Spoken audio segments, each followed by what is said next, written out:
Ito na yung padala sa akin ng nanay namin na gulay mga boss. Oh. Okay, halamunggo na ginataan. Nilagyan ko ng labahita. Okay, ayan o. Kalabasa. Tapos lagyan natin ng gata. Tapos lagyan natin ng puso ng saging. At ang kanyang dahon ay alokbati. Ayan o.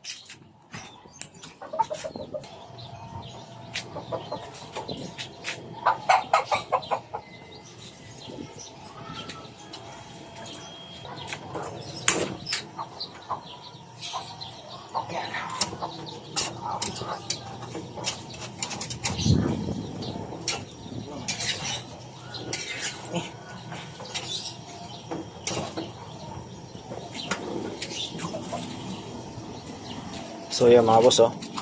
Nilagyan ko na siya ng gata, no? Lagyan natin yung dahon. Timplahan natin. Masarap to mga boss. Malapot-lapot.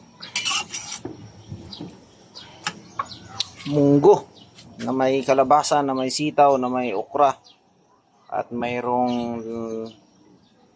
puso ng saging. So, ayan mga boss, oh, nilagyan na natin yung dahon ng alokbati at saka yung puso ng saging, no? Nilagay na natin diyan.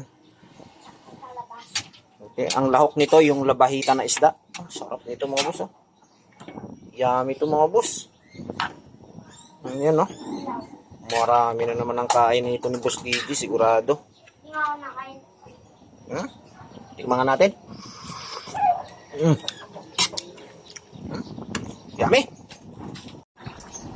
So ayun mga boss, oh, dahil sa dami naman ito ay ibibigay natin sa kapitbahay natin. Bigyan natin yung kapitbahay natin ng gulay.